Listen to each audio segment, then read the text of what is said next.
这是等价访谈的几个基本要点，就我们最近收购的几个应用谈一下公司未来的发展规划。像这几个问题，都交给你来回答吧。徐总，你怎么来了？徐总监，人事部没通知你吗？我就是接到了通知才过来的。我通过了贵公司的前2轮面试，评分都很高，自认为3面也不错，却被薛总监给淘汰了。所以我想过来问一下，我到底是哪里不足，日后我也好有所提升。他被淘汰了？对。面试结束之后，我向清晨的乔总监确认过，他说夏小姐是因为无法胜任运营部的工作而被辞退的。辞退？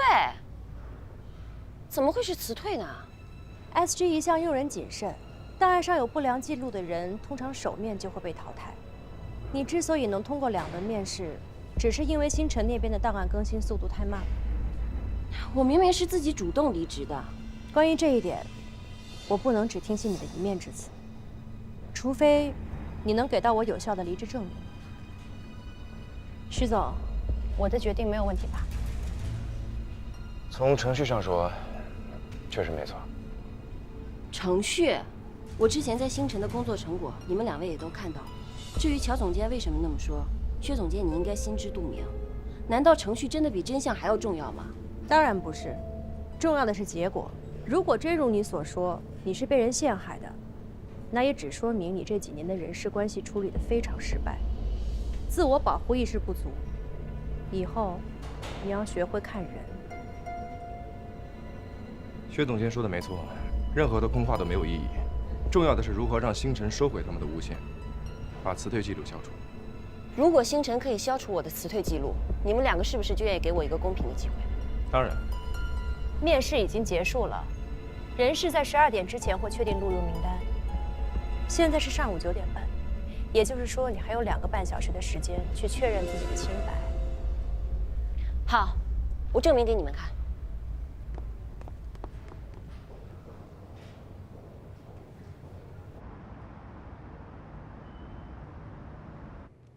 这是我打印好的离职证明，证明我在星辰的这些年没有任何过失，是主动辞职。请签字盖章。本来以为用不到这个的，没想到还是走到了这一步。那我们就白纸黑字的写清楚。怎么，他们给你写成被辞退了呀？哎，我真的是不知道这底下的人是怎么办事儿的。不过这人事部那边也是按程序走的，我这里有点忙，要不这样，你改天再来，我帮你问。我今天就要把事情给办了。那我可帮不了你了，我这儿还有个会要开，而且你已经离职了，在这里进出也不是特别方便。要不这样，你先到外面去。好，我本来是不想让孙总为难，才过来找你的。既然这样，我只能去找能办事的人来办。你找谁都没用，这离职证明得孙总亲自签字，我们才能盖章。但是这孙总今天好像还有事儿，来不了。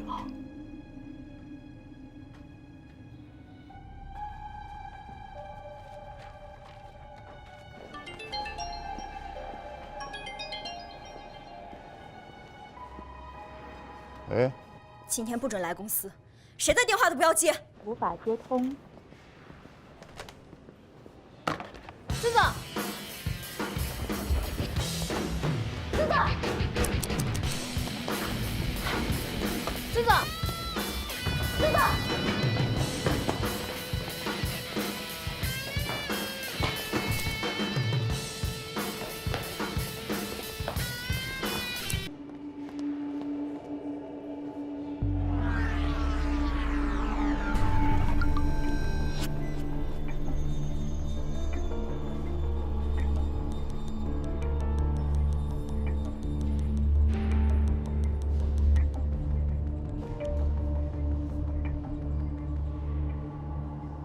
我们呢会推陈出新，也会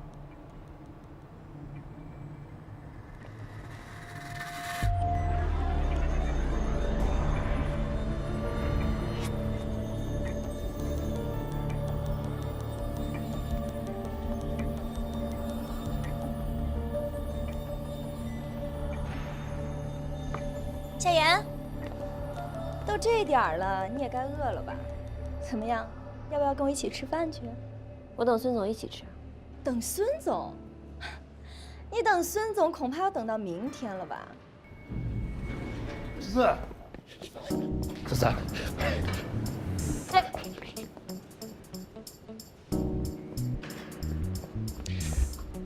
徐总呢？我怎么知道？我就知道，如果是徐总过来，孙总就算有再忙的会议，也还是要赶过来的。刚才那个电话，不是徐总助理打的吗？打电话的是我的闺蜜。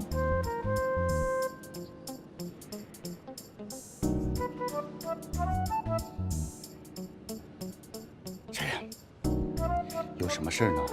现在就去我办公室慢慢说。钱。今天我们就先说到这儿吧。徐总，我们还有很多重要的问题没有谈。我们继续吧。孙总，我记得当天就是在这间办公室，我亲口向您提的辞职，怎么现在变成我被星辰辞退了呢？我在这里进进出出了6年，从来没有想过会被人从这里赶出去，更没有想到为了一张简单的离职证明变得这么困难。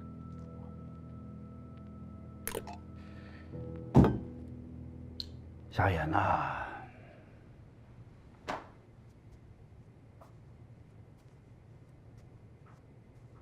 我呢一直还是很器重你的，很上进，很精明，为公司也创造了很多的价值。但是，就在你离职的这前1个月，你因为个人的情绪，导致你工作上极大的失误，好几个项目因此都耽误了，你知道吗？孙总，那您具体能说明一下是哪几个项目被耽误了吗？您要是理不清楚的话，我们就去申请劳动仲裁。如果是因为我给公司造成了损失，我愿意赔偿。这个，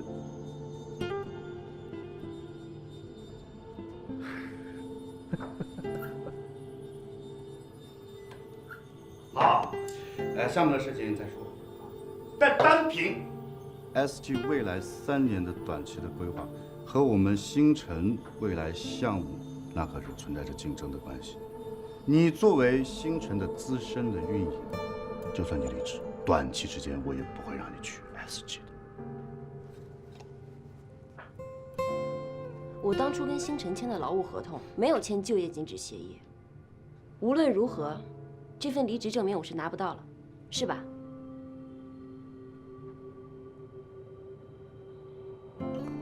好，那我们就走法律的途径，并把这件事情公之于众。亲爱的，你太坏了！昨天晚上你折腾的那么……放心吧，这是我第1次听，也是最后一次。过会儿我去删除。原本我刚刚生气的时候，想过要拿这件事情来报复你，但是后来我想明白了，没有必要拿别人的为难来降低自己的品格。孙总，咱们劳动局见。哎，等一下，等一下，等一下。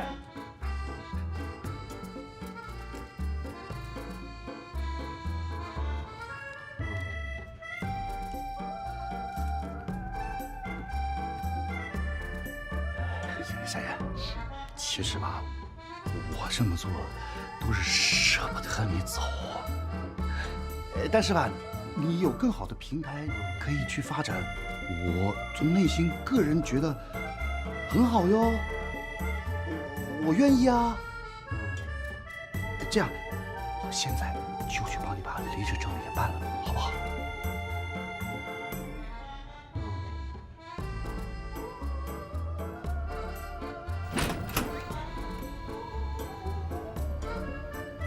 思思，思思，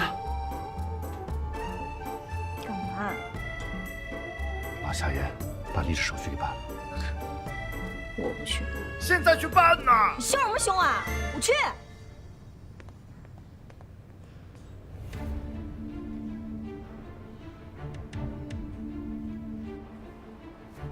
徐总再见。好，谢谢你。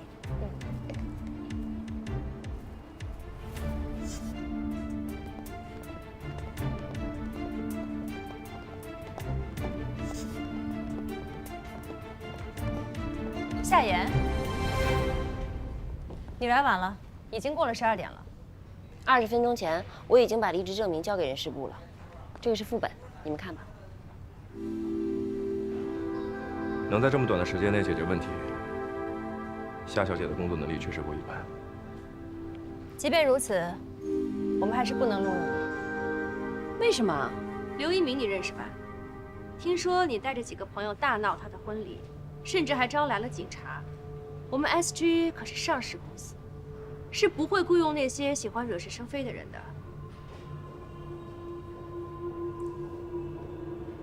刘一鸣和我朋友本来都已经准备结婚了，可是他却婚前出轨，所以我朋友就跟他分手。可是他却在同样的时间、同样的地点跟他出轨的那个女人结婚了。我们那天去婚礼现场，只是想让大家知道刘一鸣的真面目，还我朋友一个公道。如果这样在你们眼里也算是惹是生非的话，那么 SG 确实不适合我。等一下，既然是对方有错在先，婚礼的事就不能算是过失。薛总监，这事儿你确实应该重新考虑一下。不用了，因为档案的问题就轻易地否定到一个人，甚至都没有向当事人求证，这样的公司不进也罢。确实不能因为档案问题就轻易否定一个人，当然，也不能因为一个人的言行就轻易否定一家公司。你说对吗？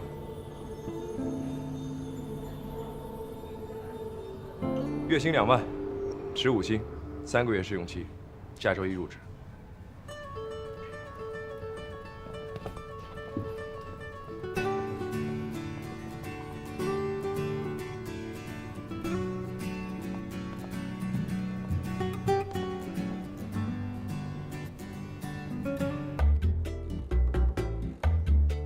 这都是些什么呀？塞得满满的，堵成这样，当然就不通了呀！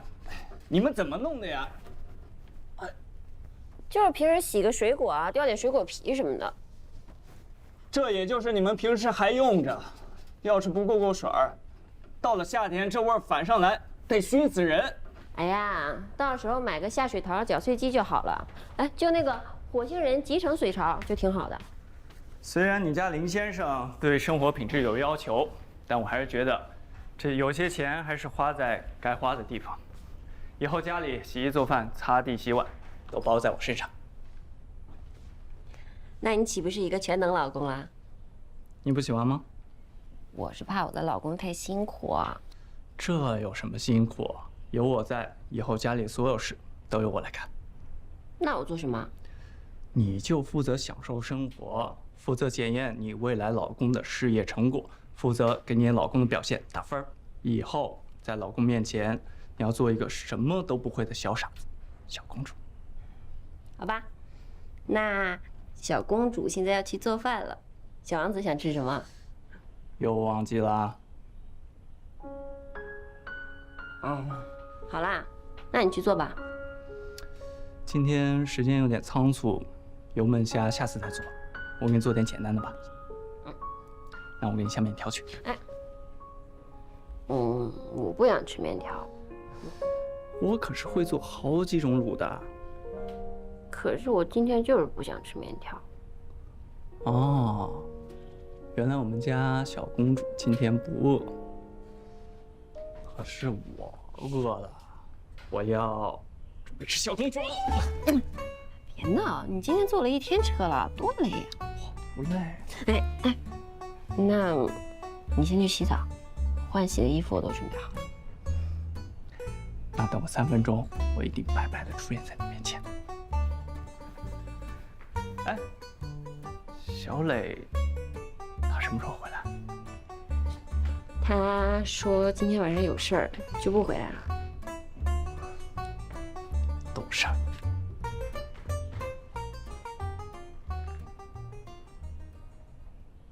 我先给大家介绍一下，这位是我们运营部新来的同事夏言。大家好，我叫夏言，之前在星辰科技负责爱瑜伽的项目，今天正式入职 SG， 请大家以后多多关照。你好，我是美琪。嗨，我是悠悠。嗨，我是艾米。我是小，你就不必了。夏言，我们运营部实行末位淘汰制，每个月月末都会根据大家的绩效考核来打分，连续2个月分数垫底就会收到黄牌警告，若是第3个月继续垫底，就会被劝退。小齐，你已经连续3个月绩效考核垫底了吧？今天可以去人事递交辞呈了。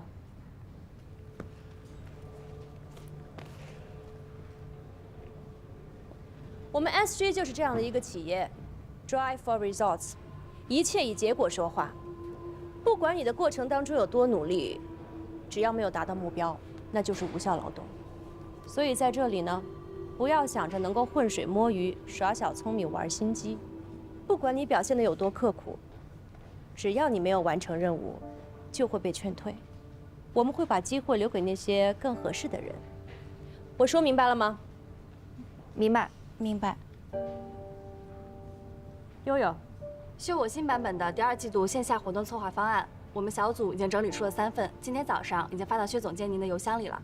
我看过了，没创意、没重点，不及格，推翻重做。给你们3天时间，一定要展现出秀我新版本的主推功能。信息安全精英论坛线下活动场地已经谈好了，活动文案和物料设计也已经准备好了，邀请的媒体名单也已经列出来。只是什么？我说没说过工作会上不要只谈成绩，有问题先说问题。因为还有几个嘉宾没有邀请到位，所以物料暂时还没有办法制作，宣传通稿也在等最终确定的嘉宾名单。邀请嘉宾的工作之前是小齐在做吗？是。你能行吗？没问题。论坛下个月必须按期举行，所有的嘉宾名单这个星期必须交到我的手上。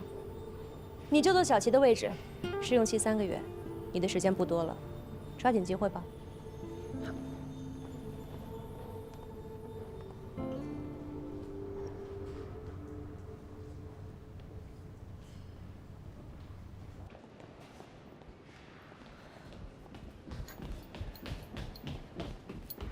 小齐，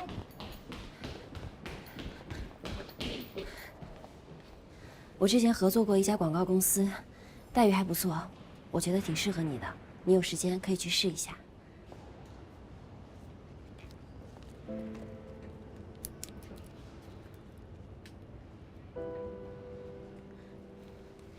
这个是他们公司的名字，还有电话。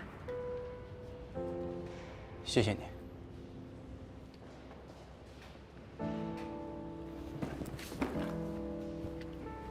这是我电话，以后有什么需要帮忙的，尽管找我。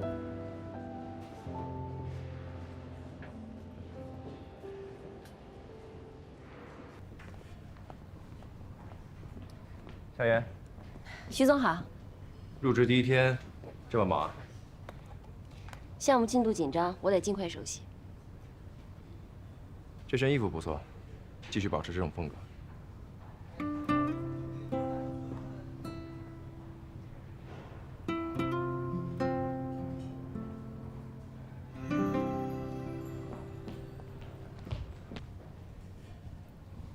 夏言，信息安全精英论坛的嘉宾名单和资料我都发你公司邮箱，记得查收。好，加油。夏言，你是不是得罪薛老大了？你也觉得他对我有敌意？不是觉得，而是事实。他交给你的任务简直就是 Mission Impossible 啊！可是，在我的字典里没有 impossible。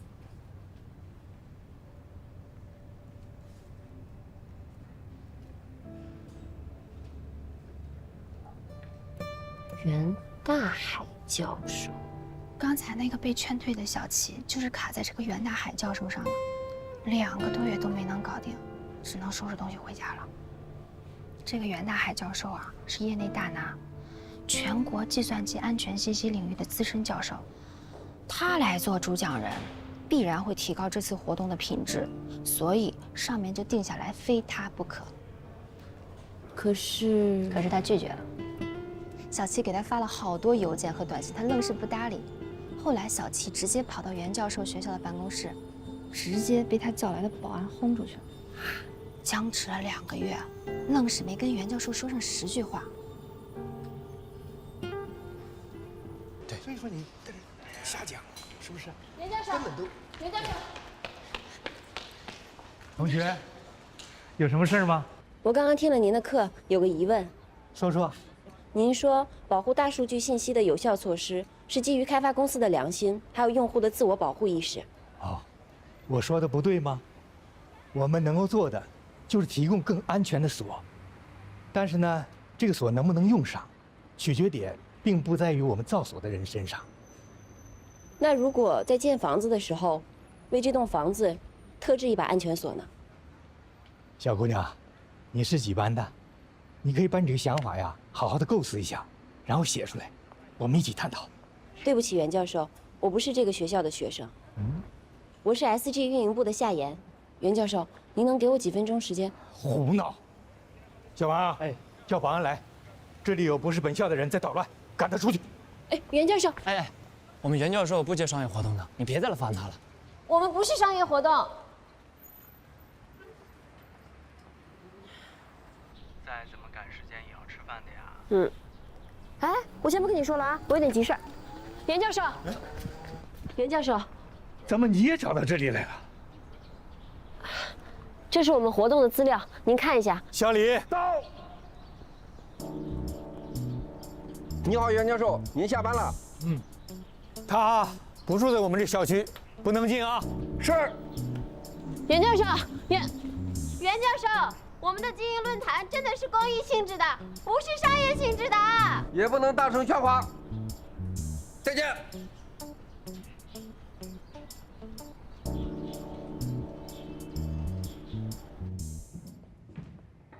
夏小妍同学，你这才去新公司几天啊，就累出黑眼圈了，小心未老先衰啊！喝杯果汁，补充一下维生素 C， 挽救一下你的皮肤吧。他不想参加商业活动，我理解，但是我们的活动明明不是商业性质的，他为什么连一个解释的机会都不给我呢？哎呀，你就别想了，有些人的脑子呢，不是我们都能明白的。你说袁教授一个搞网络安全的，随便去哪个公司不是高薪啊？非要留在学校搞学术，当一个穷教授，跟小磊一样不开窍。哎，我突然间想起一事儿啊，上大学的时候，我给小磊介绍过一个高薪兼职，他也是说什么都不去，非要留在那书店打工。我当时想破脑袋都想不出来为什么。小磊肯定是觉得你那兼职不靠谱，在书店打工更稳定。才不是呢！你看你也想不通吧？我也是过了大半年才知道，他跟我说那时候书店2楼有一个猫妈妈生了一窝小猫，他就是为了照顾那窝猫，才不肯换工作的。猫？对啊，莫名其妙。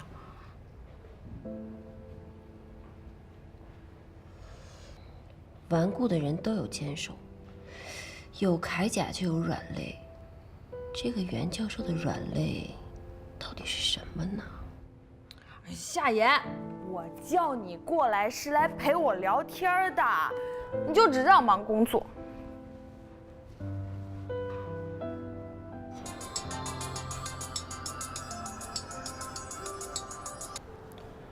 喂，半年前袁大海也参加过其他公司的活动吧？这几家公司的共同特点是什么？共同点。哦，我发现第一家公司是苏大计算机系的合作单位，第二家公司的 CEO 是他的学生。也就是说，都跟他的学生有关。好像是，而且我还听说，1年前袁大海帮他的学生联系了一家公司赞助，想做一个研究课题，但是因为学校的阻拦泡汤了，因此袁大海还找到学校领导大吵了一架。没想到，这袁大海对他的学生那么好，那不是一般的好啊。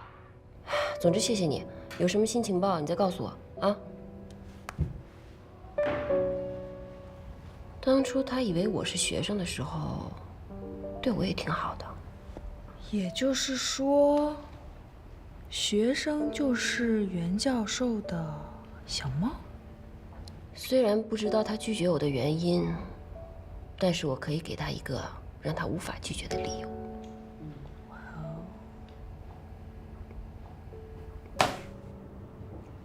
这什么？是校招实习生的策划案。校招实习生跟运营部有关系吗？自己的本职工作还没有做好，就替人事部讲方案。你要是对他们工作那么感兴趣，可以申请调离运营部啊。薛总监，我是为了安全论坛主讲嘉宾的事情做的这份方案。公司办事有章程，你的意思是以后每请一位嘉宾都要按照你的意愿来改变章程吗？可是方案不通过，出去。好。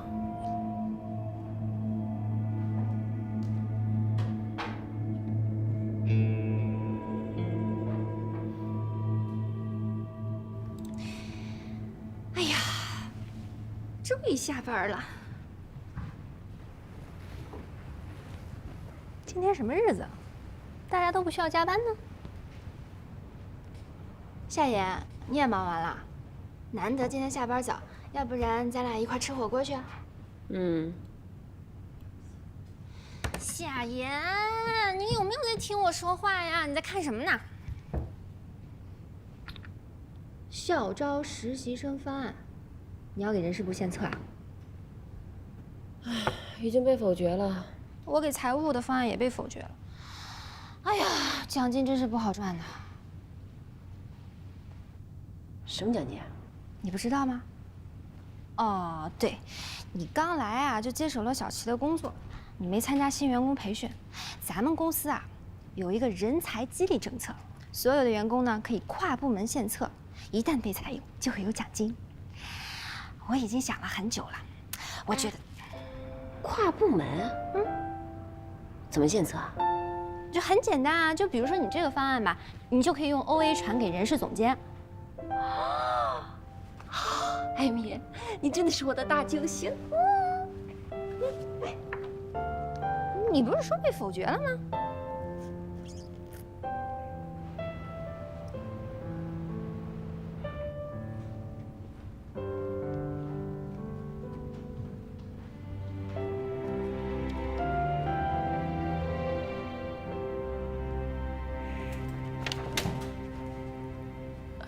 徐总，你找我有事吗？着装不错，不过你可以下次试着再放开一点儿。要是没有其他事，我就先走了。去找袁大海啊？你怎么知道？我看到了人事部的批复，你提交的校招实习生方案已经通过了，是为袁教授准备的吧？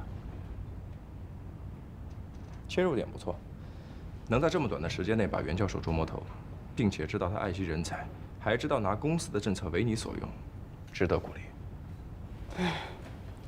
谢谢徐总夸奖。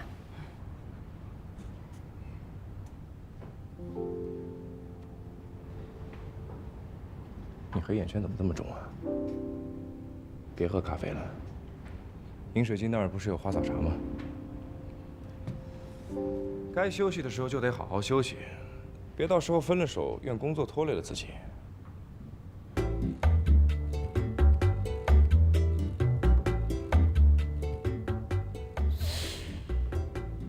哎，我也想跟你们一起吃，但我这都到家门口了，没有办法呀。对，我就在家楼下呢。你好，是不是？不是本小区业主不能进。我是这小区的呀。请刷卡。卡不是找不见了吗？你帮我看一下啊。摘下眼镜就能找得到。摘呀，摘呀，你倒是摘呀。再见。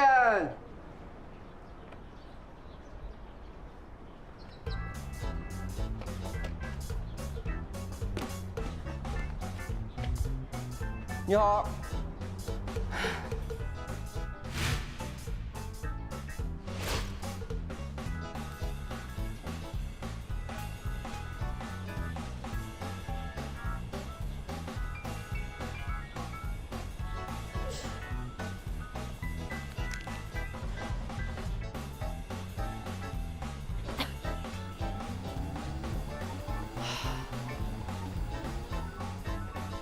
袁教授，袁教授，袁教授。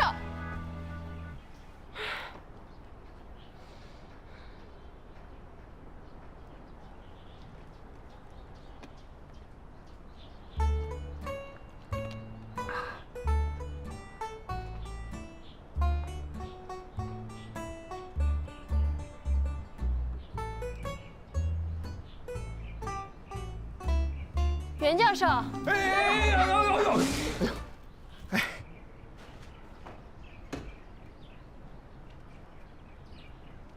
你没事吧？我的脚没事。袁教授，这有一份策划案，您看一下。为了帮资本家来忽悠人，值得这么拼吗？袁教授，您是一位老师，难道您不希望您的学生以后努力工作吗？我教的学生都是做技术的，跟你不一样，他们通过努力所得到的，都是真实的成果。他们努力的成果是产品，我们努力的成果是让产品被更多人认识。不必说了，你去医院看一下你这小吧，医药费我来付。我的脚没事儿。你还挺诚实的。我从来不说谎的。袁教授，这份方案与我们的活动无关，是关于您学生的，所以还请您看一眼。我的学生？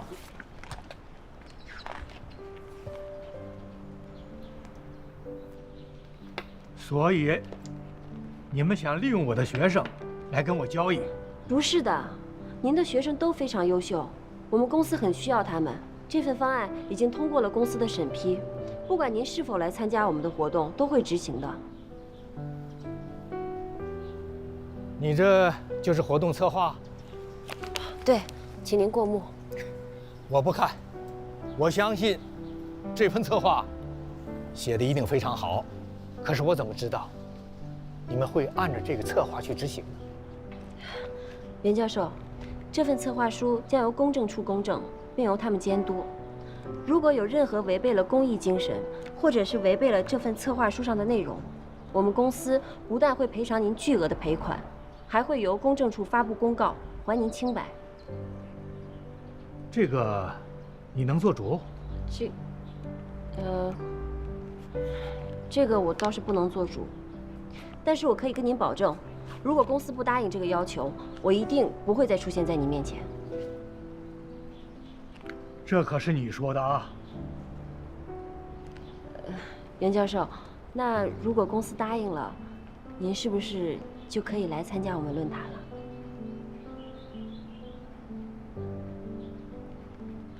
你的脚真没事吧？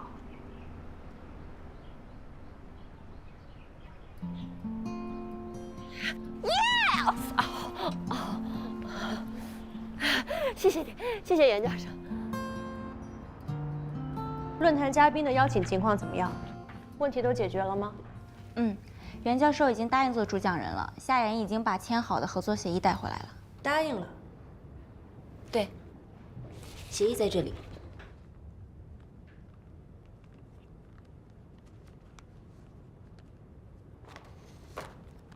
校招实习生，谁给你的资格让你替公司做决定，用这个条件来做交易的？签这份协议之前，这份方案已经通过人事部的审批，还有备案了。人事部。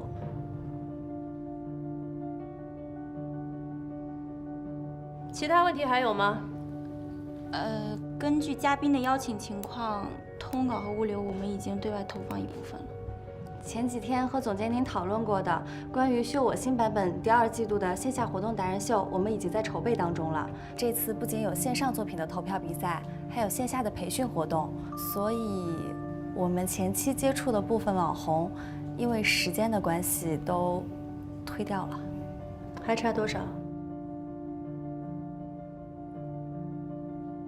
还差15个。运营部现在的工作效率都这么低了吗？你们是都当末位淘汰制闹着玩是吗？秀我新版本下个月就要上线了，活动必须按期举行，意味着你们至少要提前半个月积极预热。一共才50个人，给我差15个，这个月绩效还能不能完成了？50个人，需要这么多吗？Amy， 既然你无法胜任，就把手头工作交给夏言。SG 从来都是效率为先，能者多劳，我们不给任何人机会拖公司后腿。所有人提高警惕，打起精神，不要以为走了一个小棋，你们每个人就多了3个月的时间。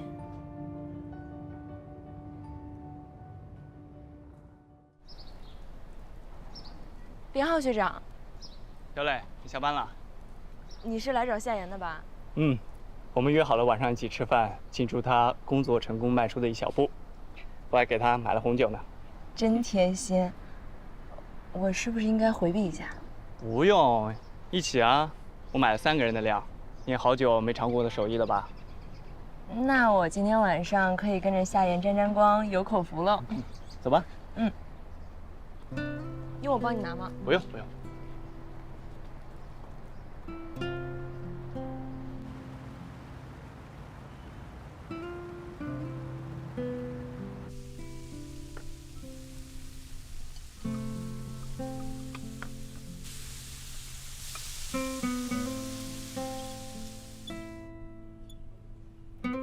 油焖大虾出锅了！哎，你别动，随时上到手。过来。好。这种事啊，是男人干的。这都几点了，夏言怎么还不回来啊？学长，要不你跟他联系一下吧。那我去给他打个电话。好，我倒酒。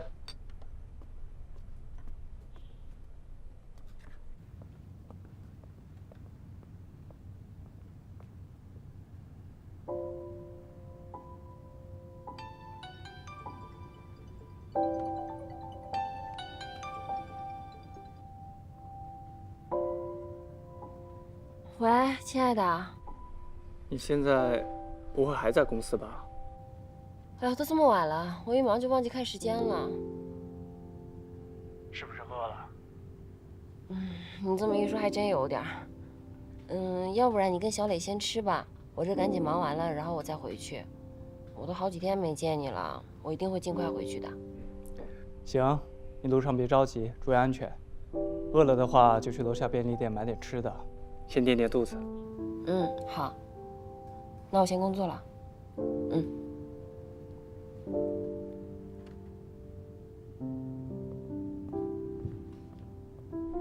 夏言怎么说啊？他在加班，晚点回来。好吧。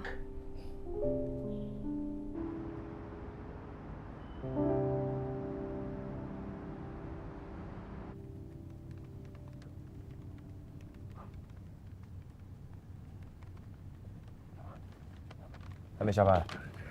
徐总，没事，坐。达人秀的事情时间比较紧张，所以我加了个班，整理点方案。准备的怎么样了？线上的宣传是美琪他们组在负责，主页的宣传海报已经和企划部对接过了，还有比赛页面的功能需求和产品部已经开过会了。线下的发布会还有活动场地是艾米和悠悠他们在负责，具体相关物料已经开始筹备了。听薛总监说，达人秀的名单还没敲定。还差15个。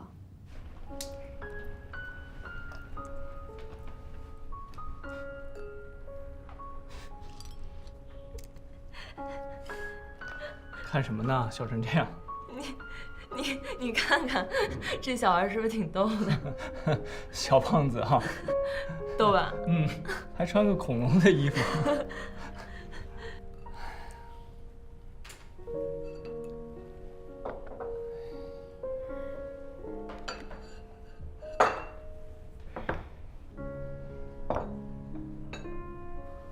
饿了吧？要不我去把汤端出来，我们先吃。要不等夏言回来我们一起吃吧。没关系，等他回来我再给他做嘛。那我去吧。没事没事，你坐着去。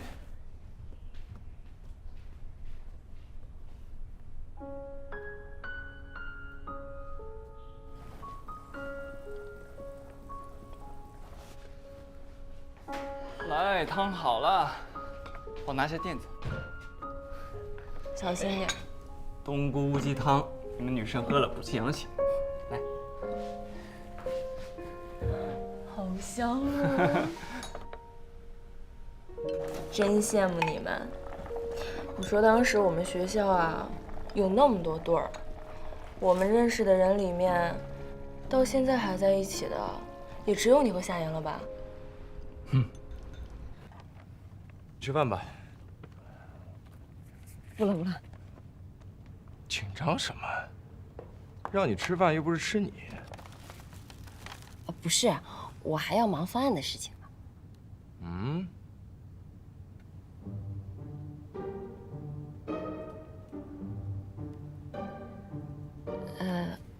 那这份沙拉我吃了，徐总你不介意吧？吃这么少？晚上吃太油腻的不健康。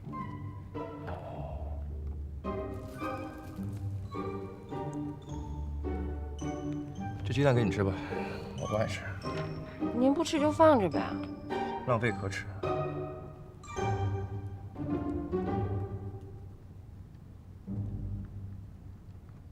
你这么晚还在下班，男朋友没意见？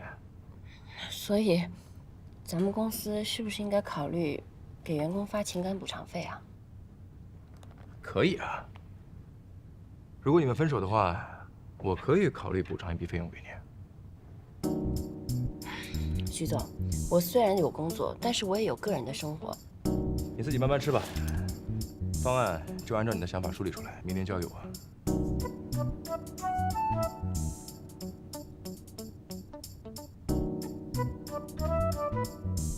刚聊2句工作，又开始胡说。快吃吧。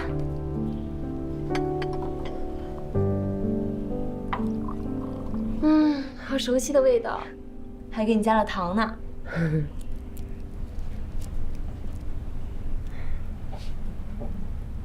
夏言，工作虽然重要，但是我们女孩子嘛，早晚都要回归家庭的。今天啊，学长可跟我说了，他说他会一直陪在你身边，不会让你那么辛苦了。你说的我都知道，但我今天啊实在是走不开，我也没办法。也是，要不是因为有什么急事儿，你肯定会飞奔回来了。你是不知道啊，那学长啊差点就带着饭去公司接你了。林浩他会理解的吧？我们都在一起7年了，其实就差一本结婚证了。我是想着呢，趁没生孩子之前啊，再好好的拼一把工作，得为以后生活做打算。哎呦，你看看你这黑眼圈黑的，你都赶上那个瞎的眼睛了。真的，我太难了。准备发给媒体的通稿我都看过了，整体都不错。但是夏言那个意见也可以考虑一下，去掉网络红人这样的标签，全部换上达人，这样可以覆盖更广阔的领域，吸引不同层面的客户。没有几天活动就要开始了，你确定要改动这么大吗？软件页面上，产品部和技术部可以做调整，时间应该来得及吧？我考虑一下。好。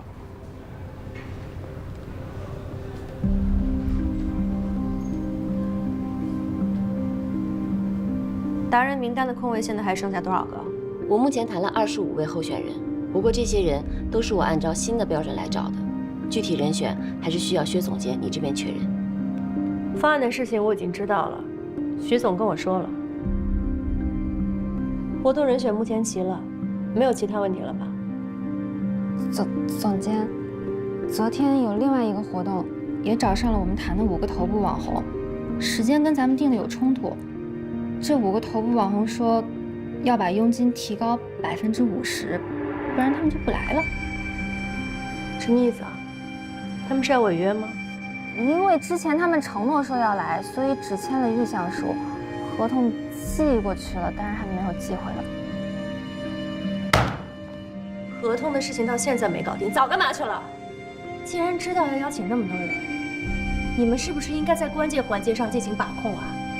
难道还要等到活动开始跑来跟我说场地被征用了吗？谁要是不想干，赶紧辞职走人，不要在这里浪费大家时间跟精力。总监，这件事情也不能全怪艾米，那些网红他们都是临时起意，如果没有另一场活动，我相信他们会回来参加达人秀的。夏言，我告诉你，在职场上就没有如果这2个字。我明白，但是薛总监，我们应该分析问题的可能性。那你想到办法了吗？活动经费不可能增加，头部网红的数量也没有商量的余地。就算你给我找来50个所谓有个性特色的达人，他们的影响力全部加起来，也永远比不上5个头部网红。我认为事情一定还有转机。这么说，你想到解决方案了？暂时还没有。那就是以后会有。行，达人秀统筹组由你来负责。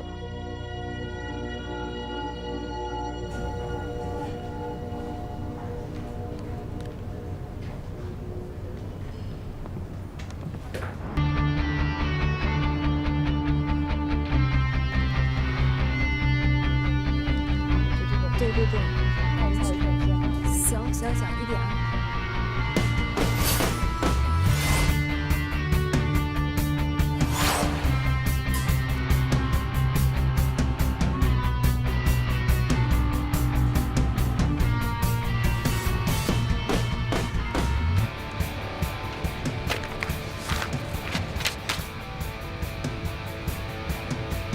网易云音乐一直致力于扶持原创音乐。你们持续几年的石头计划里，就是为了给有才华的音乐人提供更多的发展空间。而我们这次的达人秀和你们是一样的初心，就是为了给有才华的年轻人创造机会。你们这个活动我也有了解，想法不错。这场达人秀的音乐板块中，大部分的音乐人来自于网易云音乐，不如我们共同努力，一起把这场活动做成行业内的标杆，让网易云音乐成为这场活动的联合出品方。这个想法确实不错，我个人非常认同。但是现在我没有办法给到你们一个确切的答复。这样吧，我把你们的项目带回公司，马上开个会，一旦有确切的消息，我第一时间告诉你，怎么样？是这样，因为明天将会对达人秀做一波持续的宣传推广，时间非常的紧张。如果今天咱们下班前能定下，那么就可以将活动正式向外推出。好，没问题。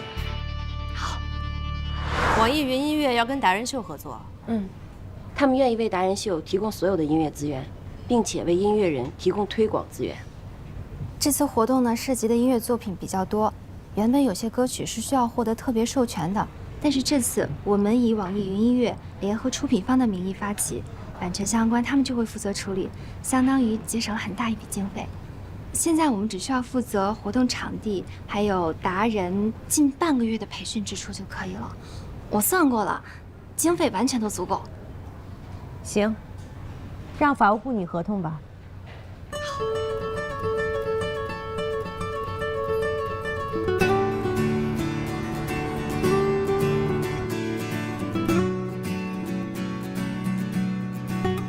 夏言，这个工作如果告一段落的话，那你和林浩学长在一起的时间会更多了吧？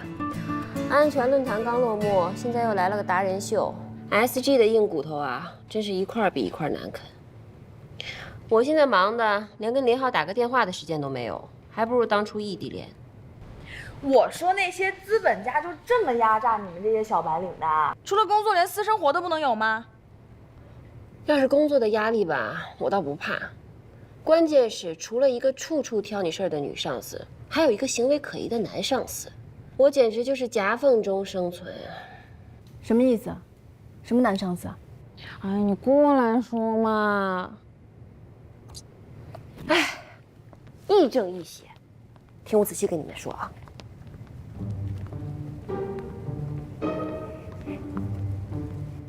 他认真工作起来吧，是个很有魅力的大 boss， 但是呢，没在一起待2分钟，他就开始说一些不着调的话。我刚要抗议几句，他又开始公事公办起来。我有时候怀疑啊，他是不是个精神分裂？还有，他会对我言语暧昧。说什么了？他平时上班总是很挑剔我的穿着，要不然就突然出现在我身边，离我很近的说话。而且还经常问我男朋友，办公室性骚扰，性骚扰？不至于吧，倒也没有那么严重。这种事情您可多想也不能大意了。很多职场性骚扰都是在一步步试探中加剧的。如果你现在不表态，或者是你退让了，很有可能就从言语骚扰变成肢体性。一定是个老变态。他气质也不老，而且我们公司很多女生都欣赏他，都想围着他打转。我觉得还是太不安全了，万一真有这样的上司，那要发生什么事儿，那可怎么办呀？夏言，你还是辞职吧。这有什么难的？本宫专治这种变态老男人。什么时候需要我出马，你就吱一声，我保证让他下半辈子都不想见到女人。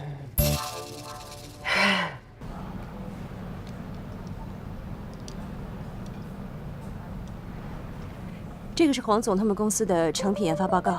那这个的研发是什么意思呢？是他们公司准备在明年 Q1、Q2 上线的新产品。其实你也什么都不懂。看什么呢？刚才那个绿油油的帅哥是谁呀？他呀，他就是那个。哪个呀？你口中的变态老男人。这么帅啊？喂，我午休可就1个小时的时间，你紧着点儿。再忙也要好好吃饭呀。知道啦，走吧，好好吃饭。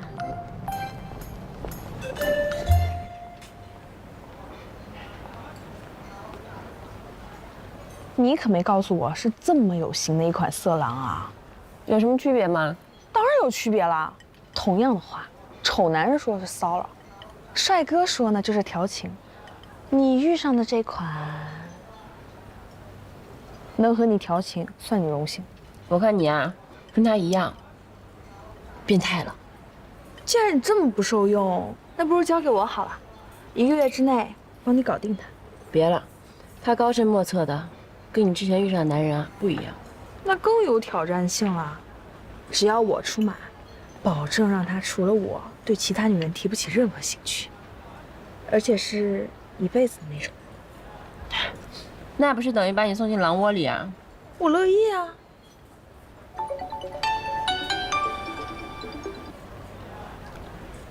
喂，夏言，你是怎么盯活动的？王一婷肠胃炎犯了，她来不了，你知不知道？她肠胃炎犯了？违约金都打过来了，替补人选你有没有？活动可是还有1个小时就要开始了，既然我们宣传的是50个人，那必须到场的有50个。好，我马上回去啊。就走了啊？出大事了！我之前联系的那个网红撂挑子不干了，我得回去联系个新的人。那牛排不吃了？走了，阿妈。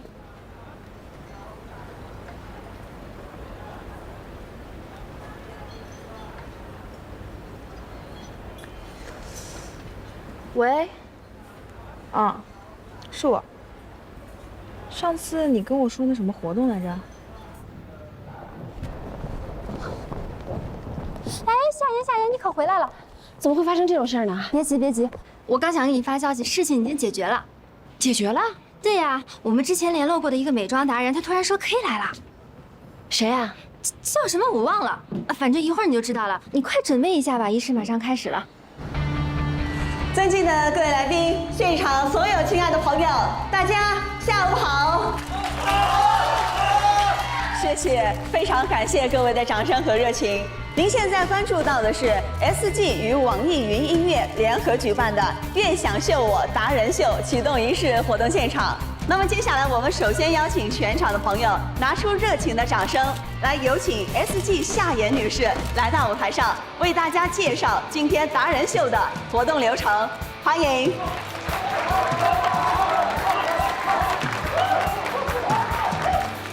大家好，我是 SG 运营部的夏言，很高兴这次可以和网易云音乐联合举办这么精彩的活动，是 SG 的荣幸，也是我个人的荣幸。我们达人秀一共分成2个部分，培训还有展示。薛总，公司为大家准备了为期3个月的培训，你们又让别人顶上了？方便大家本来你就是备选，我没说过你能上台。可是我大老远赶过来参加启动仪式，车马费会给你报销的。都是拥有独特风格的生活达人，以后再有机会 ，SG 欢迎你们入驻。也希望接下来大家可以在 SG 拥有一段难忘的生活时光，拥有更高的人气。谢谢，非常感谢夏小姐。好的，那么接下来啊，有请出15位美妆达人来到舞台上跟大家见面，掌声欢迎。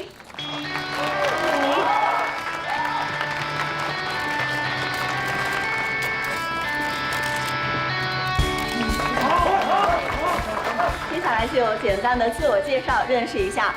大家好，我是北北。好，北北，来这一位您是 ？Hello， 你们好，我是蔡欣。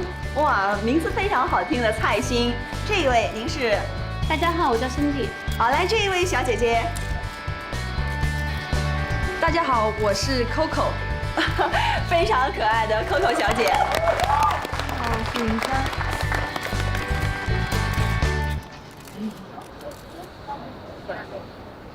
你就是那个来救场的美妆达人，开不开心？我可是听说你遇上麻烦了，二话不说挺身而出，怎么样，仗义？谢谢你啊。不用谢，你快告诉我许成义在哪就行了。你要干什么？还能干什么？当然是执行我们家居店里的计划，让他爱上我，从此再也不理红尘俗事。喂，韩爽，达人秀可是我来 SG 第一个主理的项目，你要真想帮我，就安安心心的陪我把活动做好，其他的事你就别操心了啊。你放心，我有分寸的。再说了，这个活动是我自己要参与的，跟你没关系。你就好好看着我怎么把它拿下，让他再也不敢轻我。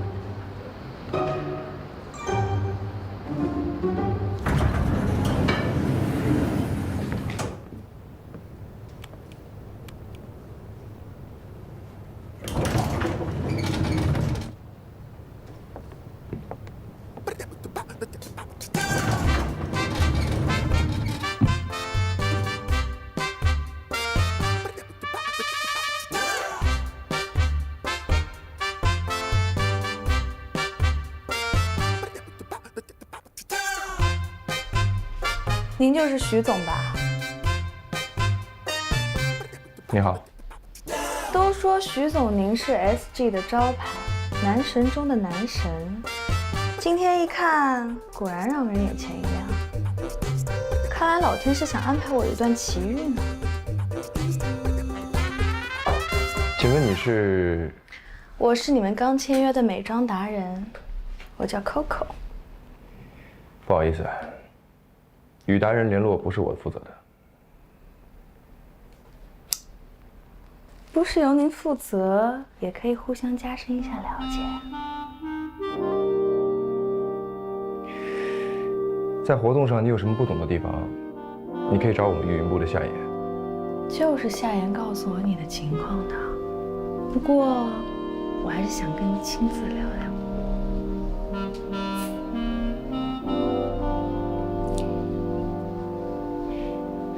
夏言告诉你的。那他跟你说什么了？他跟我说的可多了，想知道吗？没兴趣。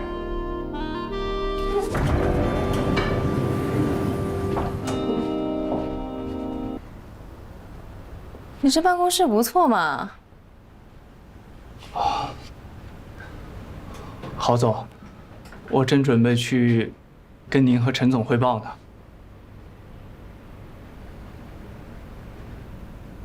那你们的，我先走了。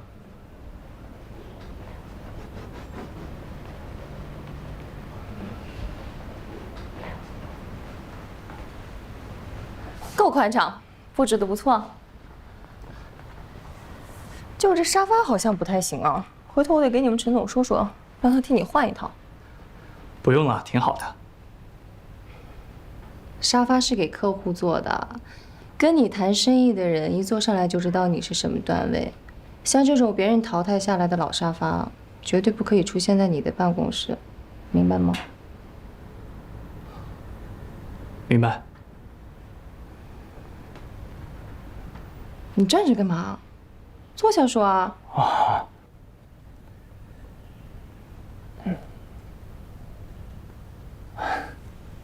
对了，我们公司的咖啡不好喝，要不我们去楼下咖啡厅坐坐吧？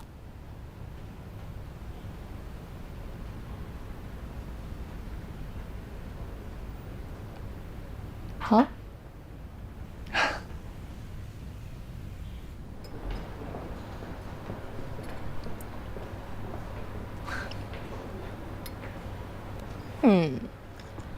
这才是真正的咖啡，你们陈总啊，真的是一点品味都没有。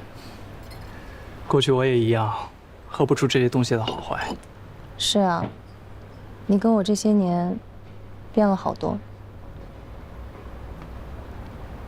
干嘛啊？自从见了我就一副魂不守舍的样子，不知道的人还以为你对我余情未了呢。啊，不是，那就是忘得一干二净了。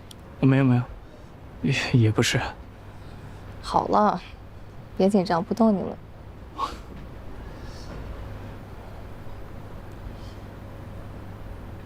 你和他也挺好的吧？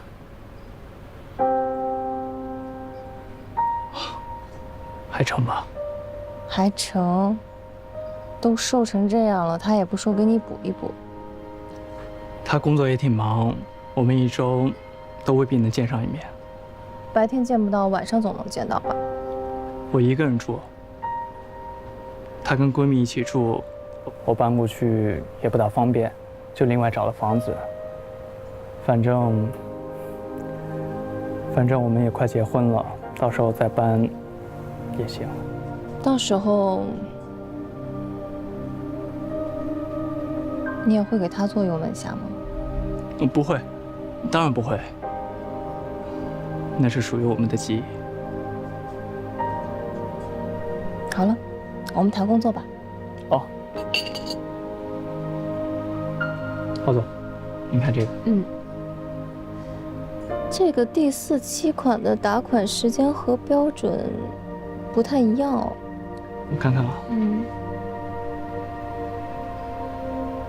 回头我改好了再给您发过来。不着急。都这个点了，我今天还有其他的会，我们2个今天就先到这儿了。陈总还让我请您吃饭呢。我这一周的饭局早就安排满了，等我有时间再约你。好。对了，上次我来新州和陈总开会，你没有出席，是故意躲着我吗？那这次我点名叫你负责这个项目，你会不会不高兴？当然不会啊，上次我是怕您不方便。我有什么不方便呢？我离婚了，昨天。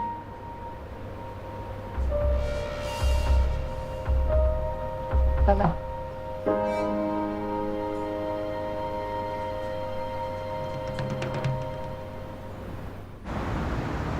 你提议结业 party 之前，从这50个达人中淘汰掉20个。对，具体方案我已经上报给薛总监了，但他暂时还没有给我回应。这次活动自筹备开始，上面就已经放权给你们运营部。你有没有想过，你的这个方案，薛总监为什么没有给你批准？也或许是因为一下淘汰20个人，影响太大，需要慎重考虑吧。那现在给你个机会，说服我。好，经过这段时间的培训，加上线上的数据分析来看，其实并不需要50个达人那么多，而且经过筛选留下的30个达人，他们已经囊括了各种类型，风格都很独特。如果再有重复定位的，反而造成了资源的浪费。那合同的事呢？怎么解决？我记得秀我跟他们签订的是达人秀的劳务合同。至于深度合作的合约，本来是想等达人秀完成之后再签署。不过我当时跟他们谈的时候，确实是有拿深度合作在谈，这个我可能需要花一点时间跟他们好好解释一下。报告我也看了，确实是有理有据。不过我很好奇，当初是你自己一个一个签下来的合同，如今要亲手抹杀自己的成果。你就这么下得去手折腾自己？我只是站在公司的立场上，提出我能想到的最好的解决方案而已。我还以为你是为了把你的朋友从 SG 撤走，故意兜了这么大个圈子呢。徐总，对公对私我分得清，你想多了。是吗？这句话也是我想对你说的，是你想多了。既然你都已经决定了，那就自己挖坑自己填吧。好，那我先出去了。等一下，结业仪式抓紧准备，活动要紧，个人感情生活建议先放一边。个人生活还有工作，我自己会调配好的，就不劳徐总您费心了。我也这么希望，但是呢，有人让我放心不了。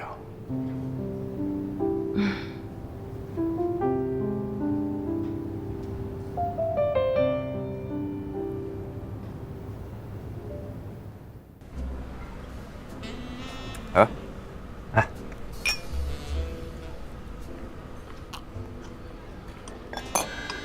看你这一脸春意盎然的样子，最近又有桃花开了？什么桃花？我这就一棵千年不开的铁树。所以你现在穷追不舍的，还是聚会上那个短发女孩？记得够清楚的呀。哎，是不是特别痴情？哼，确实挺不配的。哎，我最近呢想了一新招，你帮我参谋参谋。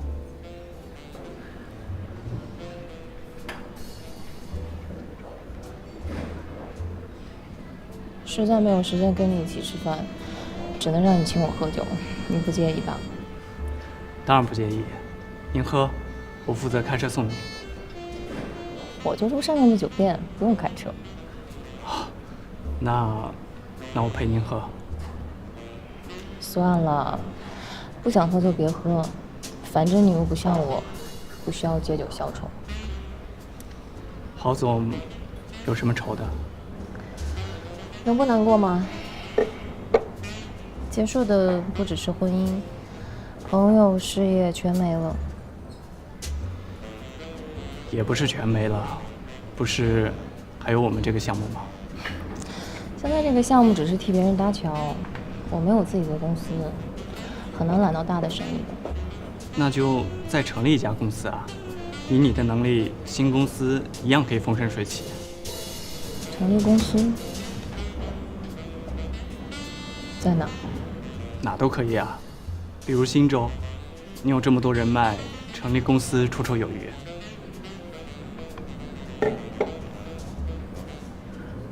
你希望我留在新州？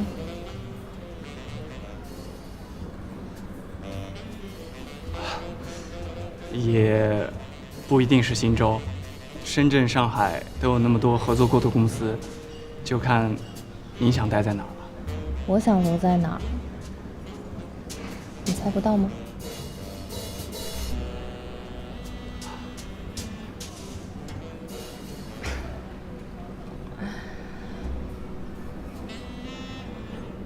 哎，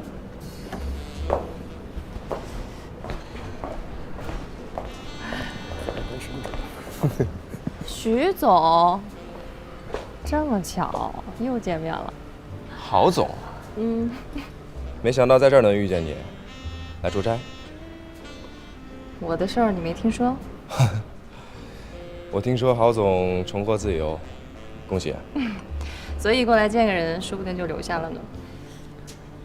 这是徐总的地界儿，以后还请多多关照啊。郝总，你谦虚了，你人脉这么广，到哪儿不都是你的主场？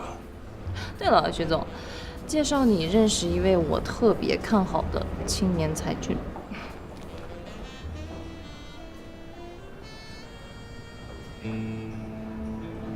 这位是一天公司的销售主管林浩，这位是 SG 的首席技术官许成义，徐总。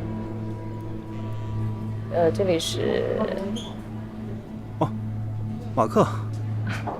徐总啊，不仅是 SG 最年轻的高管，而且在新州甚至是全国也是技术水平最过硬的 CTO。你以后要多多向徐总学习啊，徐总。你以后也得多给我们年轻人机会。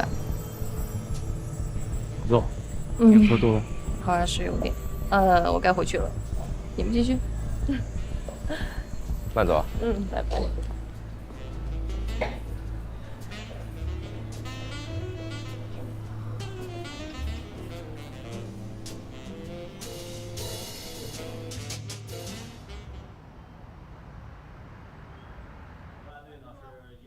你这衣服上都什么味儿啊？除了烟味儿就酒味儿，还能有什么味儿啊？那你下班回来就把衣服直接塞洗衣机里呗，那么懒呢？忙啊，每天都很忙。我昨天晚上给你打了好几个电话，你怎么都没接呀？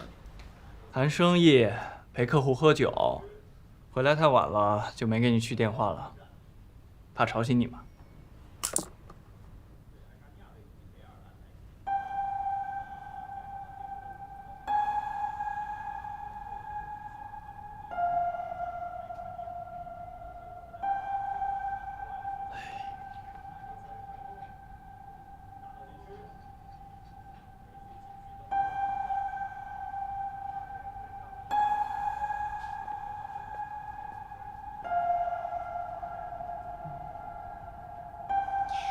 家里来过女同事啊？没有啊，我这儿就是个和尚庙，只为你开着嘛。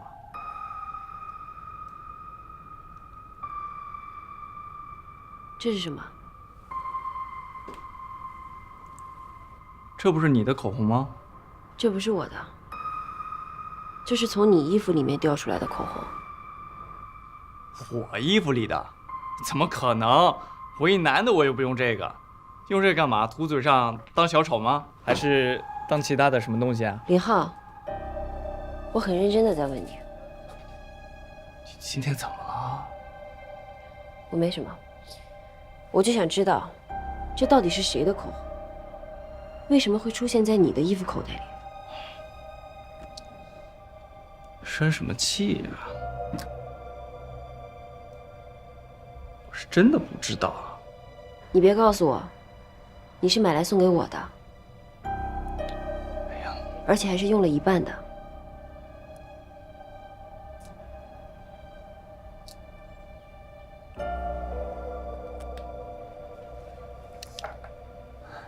夏言，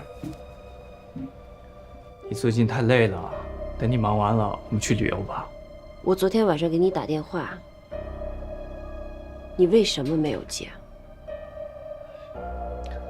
我不是跟你解释了吗？我昨天在外面陪了一天的客户，手机没电了，你先冷。别碰我！你去哪呀？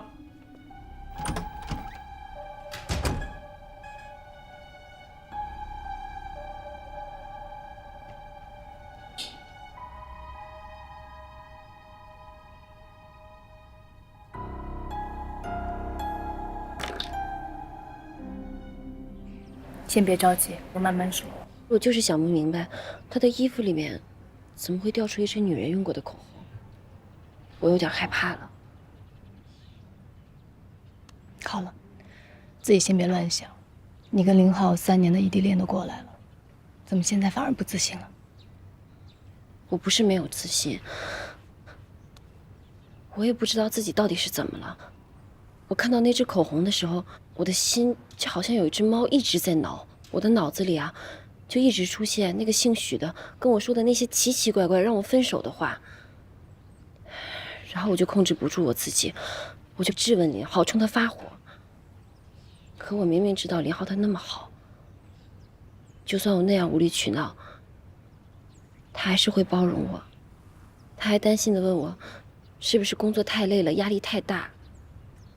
一想到这样，我的心里就特别的难受。你现在想要解决问题，那咱们首先就要把问题弄清楚，到底出现在哪儿。不管是那个姓徐的对你莫名其妙的态度也好，或者是那个让你失控的口红也好，咱们都弄清楚了再说，好吗？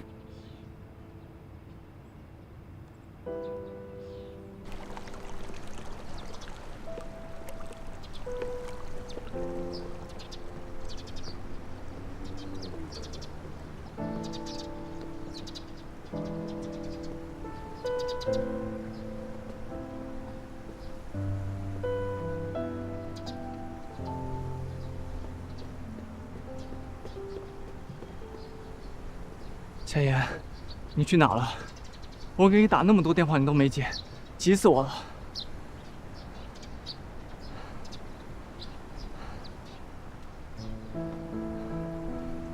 是我不好，都怪我，让你误会了。找到口红的主人了。我在北京合租的室友小强，他女朋友放到我们公寓的。我回来前打包行李，不小心给卷到衣服里了。哦。啊，你看，这聊天记录。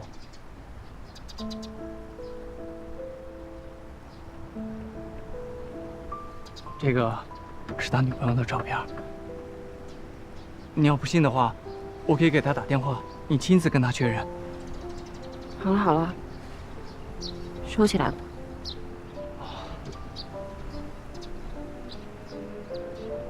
我知道这段时间你忙坏了，等你忙完了，我一定带你去乌镇玩玩。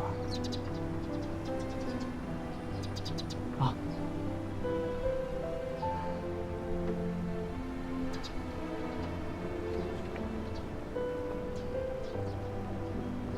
生气了啊？啊？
歌唱挺好听啊，艾米。徐总监，徐总监，给您介绍一下，这是我男朋友。徐总监好。这个是我男朋友。谢总好。谢老大，你跟我们一起玩游戏吧，我们花钱。玩游戏就算了，我是来敬你们酒的，把酒都倒上啊。美琪、悠悠，你们俩呢是我们运营部最得力的2枚干将，运营部过去1年的成绩都离不开你们2个出色的执行力。我要敬你们。这怎么敢当呢？都是我们应该做的嘛。谢谢谢总监。Amy，虽然你的能力在我们运营部不是最强的，但是在过去的1年里呢，你的进步是最大的，你学的也非常快。希望在未来的时间里，让我们看到更多的惊喜。谢谢徐总监，我一定不会辜负您的期待，我会加倍努力的。徐总监，我敬您。喝掉，都喝。今天我在这里不会向你们承诺未来的日子要比过去好多少，我呢也会对你们一如既往的严格要求。但是运营部的成绩就是你们每一个人的成绩，运营部也是属于你们每一个人的。你们的努力，你们的价值，我都能看得见。大家辛苦了，我敬你们。谢谢徐总监，谢谢徐老大，敬 SG。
干嘛呢？一起去玩游戏啊？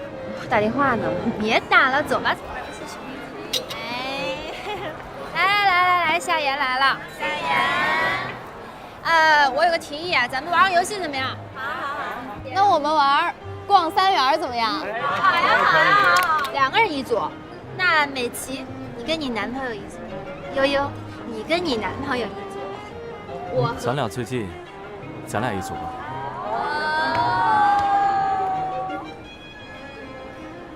好呀。来，预备，开始。动物园里有什么？猴子、老虎、狮子、熊猫、老虎。哎，说过老虎了是吧？刚才说喝酒吗？喝酒。来，干了。到我了是吧？对。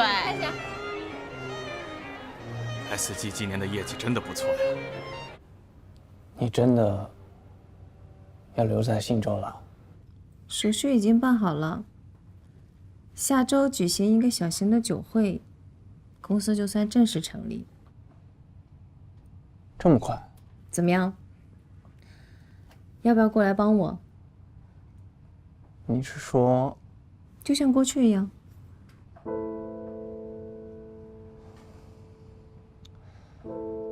可是我们已经不一样了。对。不一样。现在我已经离婚了。当初你不是说很希望我离婚吗？那时候你说那是不可能的。我们的一切都连在一起，离婚就像切掉自己的一只手。那为什么还是离了？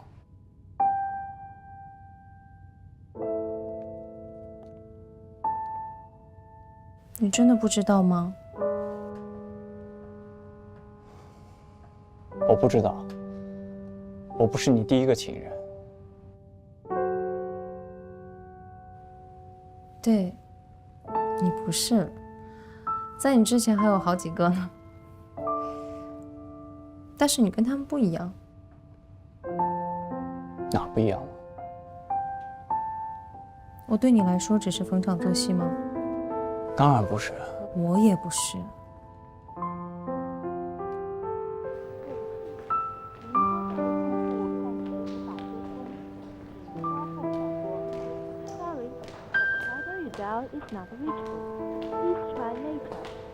对不起，您拨打的用户暂时无法接通，稍后再拨。喝美了啊？不会喝酒就别学人家喝这么多酒。我刚刚跟所有的同事都喝了一杯，在心里默默的跟他们都道了个别。虽然时间不长，还挺舍不得他们的。这份工作总是充满了各种挑战，各种激情。我爱死这份工作啦！那既然这么喜欢，为什么非要离开呢？啊？你说什么？我说，既然这么喜欢，为什么非要离开？哼！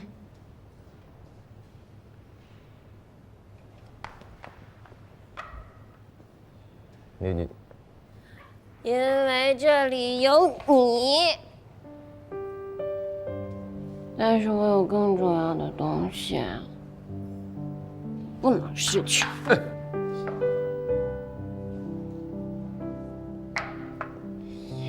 你说你长得人模狗样的，怎么心里都是花花肠子呀？你说谁人模狗样的？谢老大，干嘛去？我找一下夏言，你看见他了？我没看见他喝太多了，我得送他。你喝的少啊，赶快回去。你喝多了，我开车送你回家。啊！我要回去跟我的运营部同事们再喝一杯。哪儿还有运营部同事啊？都走光了都。他们真没等我。谁会等你啊？走吧。你也喝酒了？你哪只眼睛看见我喝酒了？我喝的那是水。可以走了吗？动物园里有大会的。有徐长义。动物园里有夏言。一开始我出去玩，只是为了报复。你也知道，我老公我前夫，他总是告诉我那都是逢场作戏，玩玩而已，让我别当真。那他可以，为什么我不可以？但其实我挺不喜欢那种感觉的。我明知道那些甜言蜜语都别有所图，却还要假装去相信，这真的让我十分厌烦。但自从我遇见你，你从来都不会对我说这样的话，你只是默默地替我做好一切，无论是工作上还是生活上，一切都为我安排的那么妥帖，而且你从来都不向我提任何的要求，就即使我主动对你好，你也总是拒绝。只有那一次，你说你希望我离婚。那次是我喝多了，说的都是醉话。醉话也是心里话，可我当时却说，我永远都不会离婚。伤了你是不是？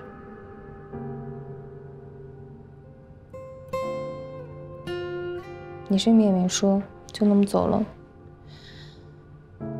我知道你不想让我为难，我懂。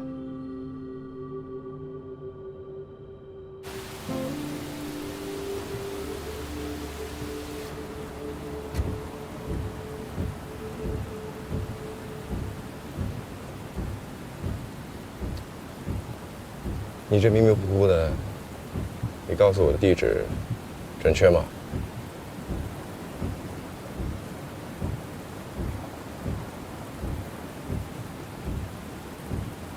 大灰狼，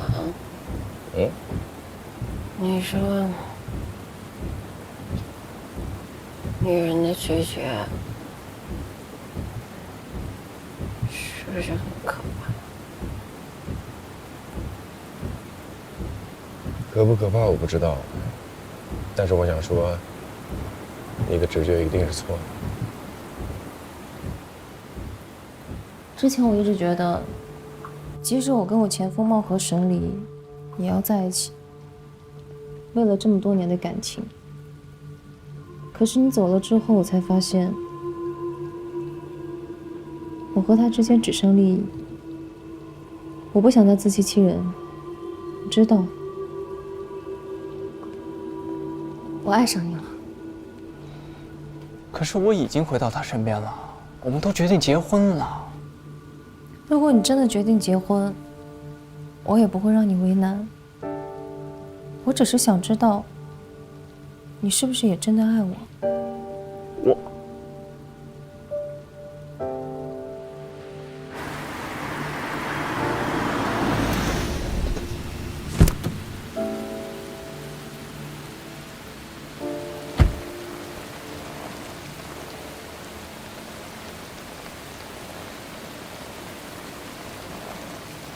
我离开北京的时候，就已经决定要把过去一切都忘了。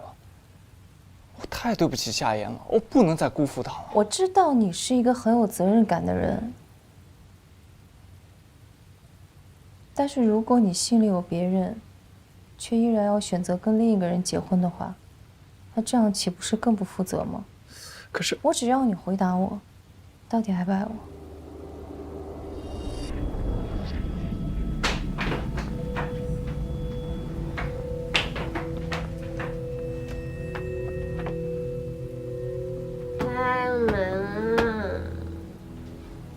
你女朋友？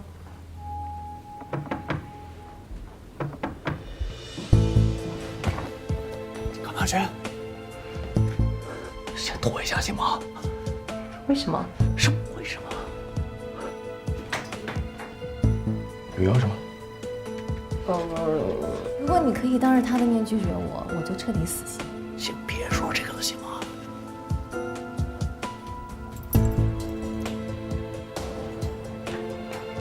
这个呢？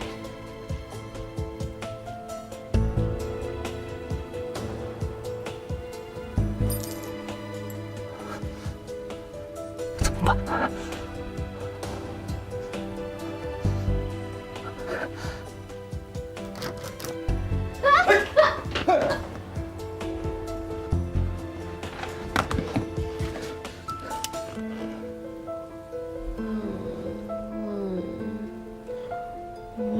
今天不在家。这不是你家。我男朋友家。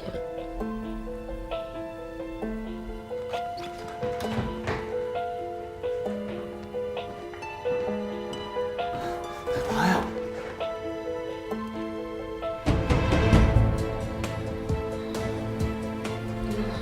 打个电话。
看来你女朋友跟你有一样的烦恼。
躲什么？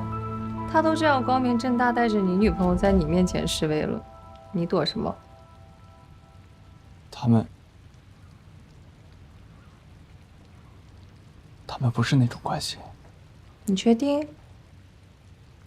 也许现在不是，但首席技术官亲自送一个小职员回家，事情绝对不会就这样结束。这种事情我见太多了。那些不经世事的小姑娘被有权有势的男人多看一眼，就觉得自己可以飞上枝头变凤凰了。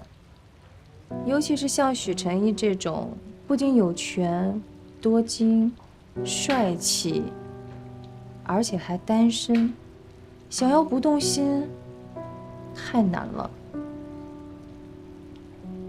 我和那个许成义相比，真的就差那么多吗？你当然不差，他再怎么说，也只是个打工的。等我把公司法人换成你，以后你就是老板，不需要再向任何人低头。再过几年，公司壮大了，那个夏言一定会后悔，他因为许成义而错过了你。你为什么对我这么好？因为你对我好啊，你对我好1分，我就会还你10分。但有一天，如果你对我坏1分，我也一样会还你10分。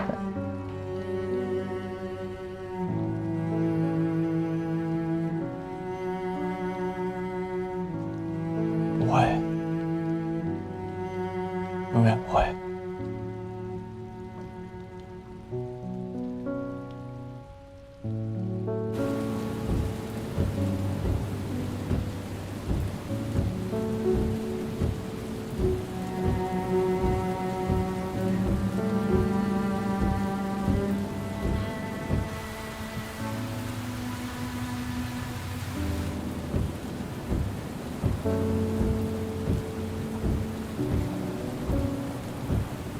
时候女人的直觉确实挺